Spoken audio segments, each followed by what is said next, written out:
in 5 of you, so that's roughly about you guys here, 1 in 5 of you are saving nothing for retirement.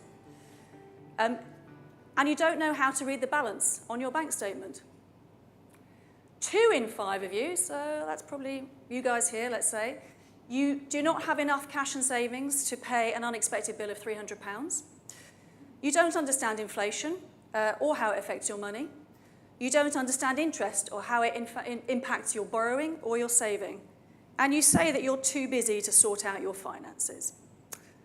Half of you, and let's go to this side of the room, we don't want them feeling smug. Half of you think that it's not important to keep track of money in and money out.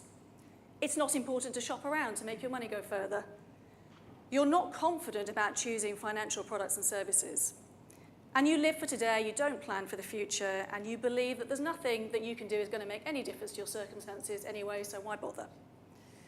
So what are the consequences of all of this? Well, you're using a lot of credit, and it's costing you a lot. You're struggling to keep up with your bills.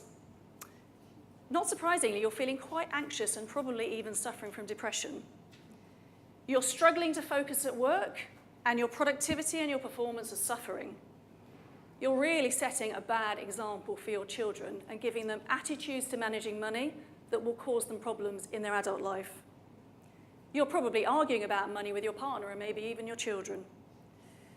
And if you suddenly have an unexpected cost or an unexpected drop in income, it's probably going to push you over the edge into unmanageable debt. So all of this is just to illustrate the nature and the scale of the problem when it comes to low financial capability in the UK. Now, low financial capability is an example of a complex social problem, or as some people call it, a wicked problem.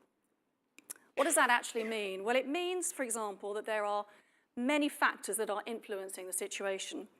That includes things like our attitudes, our beliefs, our fears, our hopes, our expectations, and our aspirations, which are learned from our family and our friends from a very young age. Social norms, such as not talking about money. Financial education, if you've had any. Technology, easy access to credit. And the constant barrage of marketing and media telling us to buy what we want.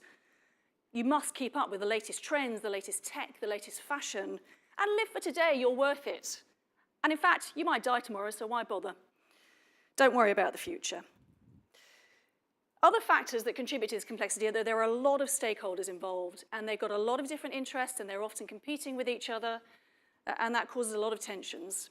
There's no obvious solution as to how to fix this problem. There's no precedent, there's no model to follow. The impact of any interventions are really unpredictable because they depend on our behavioural response of both people and organisations. And even those things that do work can take years to achieve real impact at any useful scale. Now, complex problems like this can't be solved by government alone.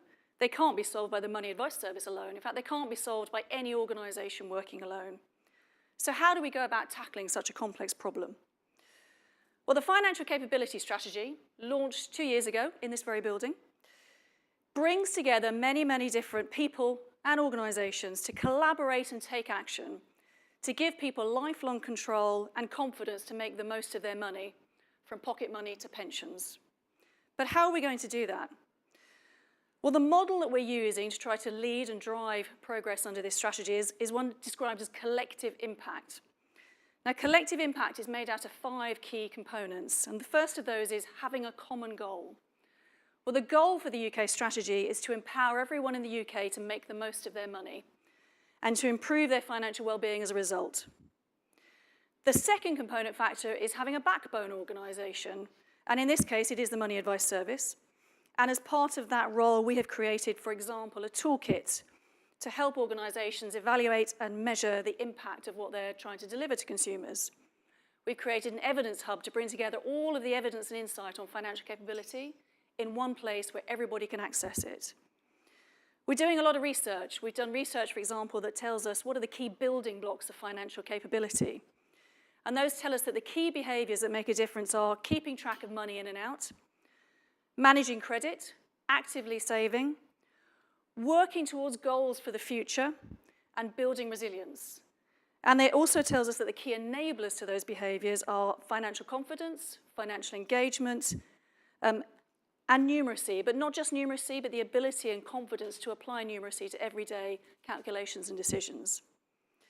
The third factor is having a shared measurement, and we've created a financial capability survey which gives us all a common understanding of the problem and a common measure of the problem as it changes over time.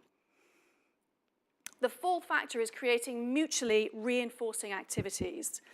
Now, to achieve that, we've set up 6 steering groups of stakeholders to try to really drive a targeted action plan to achieve improvements in financial capability for each of the key life stages and aspects of financial capability. And each of those groups has created and published an action plan which they're driving progress on. And then finally, the fifth element you need is continuous communication. Now, as well as creating a dedicated website for the Financial Capability Strategy and community, we've also got Financial Capability Week. I hope all of you are well aware that it is Financial Capability Week. And the theme of Financial Capability Week this year is Talk Money, about which I will mention a bit more towards the end. Now, what we're really focusing on at this stage is really what Will's been talking about, actually, which is building evidence on what really works to impact people's behaviour and outcomes when it comes to managing their money. But we know that one solution is not going to work for everybody. We're going to need a whole toolbox of different solutions. And to achieve that, we have to test things, we have to evaluate their impact, and we have to share the findings. Hence the What Works Fund that Will referred to and the FinCap Lab. I also wanted to mention briefly, so we're 2 years into the strategy, and this week we've published a progress report on the strategy, and it gives quite a lot of examples of the projects that we're taking forward through the What Works Fund. There are copies of that available downstairs. Now, as a result of building evidence on what really works, we can then start to drive all of our resources into delivering those things at scale and embedding them into our existing institutions and relationships like schools, workplaces, products and services. And as a result, millions of everyday changes will help improve people's lives. So I want you to imagine a world where every child receives education at school that gives them really great attitudes and confidence when it comes to managing money, and gives them practical skills around how to apply numeracy to everyday decisions. That every product provider, every provider of a service, be they commercial, government, third sector or social enterprises, offer or signpost us to engaging and really easy to use services that help us make good money decisions. And that it is actually easier to make good money decisions than bad money decisions.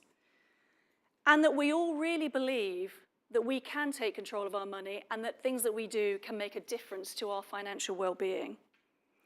Now, I know that sounds somewhat utopian, and I agree with Will that it's a good comparison to talk about how this relates to what we're trying to achieve in our health, our healthy lifestyles. Because we all know what we should do, but we're never going to do it 100% of the time. But that's okay. Because if we can achieve a situation where we're all making good money decisions, good money behaviours, let's say 80% of the time, that would have a massively positive impact on our financial well-being, on our resilience to what life throws at us, and it will, on our mental and our physical health, on our relationships, and ultimately on our society and our economy. But this really is an urgent problem, and we need to tackle it now before it gets worse. So what I would say to you is that if you believe, and I'm going to take it that most of you do, otherwise you probably wouldn't be here today, if you believe that this does matter, and that doing nothing is not an option, then I'd encourage you to get involved. But the first thing I'd encourage you to do is start talking about money, and not just amongst yourselves in this room here. Start talking to your family and to your partner, to your children. Talk to them about the household bills. What do you need to pay for? Why do you need to pay for it? Where does the money come from to pay for it? And how do you make sure you're getting the best value you can get? Talk about it with your work colleagues. Are money worries having an impact on how people are performing at work? Are they causing stress at work? And talk about it with your friends. How are you spending your money? How are you shopping around to make sure that you get the best value from your money? But above all, do talk. That's why Talk Money is the theme of this year's Financial Capability Week. Thank you.